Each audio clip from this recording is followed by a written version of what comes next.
গ্রামটির নাম ছিল শালবনী। তার চারিপাশে ছিল শালবন। তার মধ্যে দিয়ে চলে গেছে একটা সরু কাঁচা রাস্তা। আর ওই বনে বসবাস করত একটি খরগোশ, একটি শেয়াল এবং একটি বাঘের বাচ্চা। ওদের একটি গোপন রাজ্য ছিল, তার নাম ছিল বন্ধুর বন। ওরা সেখানে জোনাকির আলোয় মিটিং করত। শেয়ালটা ছিল বড্ড চালাক, বনে যা ঘটে সব খবর সে রাখত। আর খরগোশ ছিল খুব ভীতু, তবে দৌড়ে তার কাছে কেউ পারত না। আর বাঘের বাচ্চার কাছে কেউ গায়ের জোরে পারত না। তবে বাঘের বাচ্চার ছিল বড্ড মন খারাপ, কারণ সে ছোটবেলাতেই তার মাকে হারিয়েছে। হঠাৎ একদিন দেখে বনের পথে হুল্লোড় শুরু হয়েছে। বনে মানুষ এসেছে, গাছ কাটছে, বন দিয়ে বড় করে রাস্তা তৈরি করছে। যেহেতু এদের মধ্যে শেয়াল ছিল খুব চালাক, তাই এরা শেয়ালের কাছে গেল। ও শেয়াল ভাই, দেখো, মানুষে আমাদের বনের সমস্ত গাছপালা কেটে নিয়ে চলে যাচ্ছে। আমাদের থাকবার আর জায়গা থাকবে না, সব যদি পরিষ্কার করে দেয়। খরগোশ তো ভয়ে কেঁপে উঠল। শেয়াল বলল, ও বাবা, তাহলে তো আমার আর গর্তও থাকবে না। তাহলে আমি কোথায় থাকবো? বাঘের বাচ্চা বলল, দূর, গাছের তলায় বসে কি সুন্দর আমরা গল্প করতাম, সেটাও থাকবে না। মন খারাপ করে সে কাঁদতে থাকলো। শেয়াল আর খরগোশ তাকে সান্ত্বনা দিল। কিছু একটা আমাদেরকে করতে হবে, মানুষ না হলে সব শেষ করে দেবে। বাঘের বাচ্চা চোখ মুছে বলল, কি করা যায় শেয়াল ভাই? শেয়াল অনেক ভেবে একটা বুদ্ধি খেলল।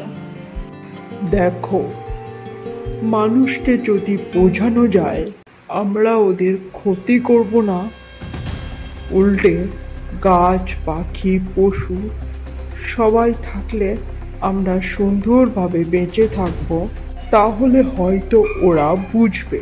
কিন্তু কথা হচ্ছে, মানুষের কাছে যাবে কে? সবাই চুপ। কে যাবে? কার এত সাহস করবে মানুষের কাছে যেতে? এখানে সব থেকে ছোট ছিল খরগোশ। ছোট গলায় তাই বলে উঠল, আমি যাব মানুষের কাছে, তাড়াতাড়ি দৌড়ে লোকালয়ে চাষিদের ডেকে আনবো। বাঘের বাচ্চা তখন বলে উঠল, ঠিক আছে, আমি বনের পাহারা দেব।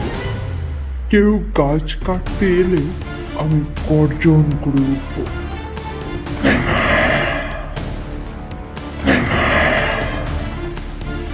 শেয়াল বলল, আর আমি সবার কাছে খবর পৌঁছে দেব, পশু পাখিদেরকে ডেকে আনবো, সবাই মিলে লড়বো।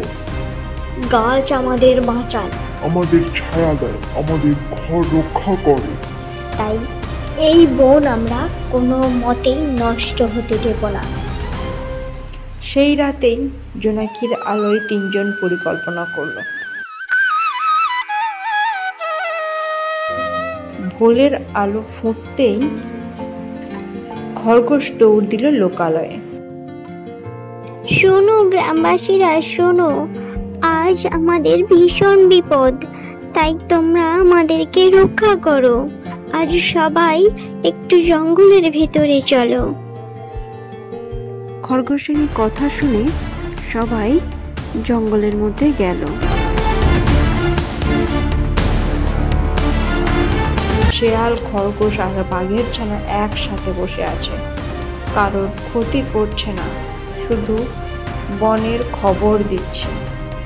এই দৃশ্য দেখে এক বুড়ো চাষি বলে উঠল,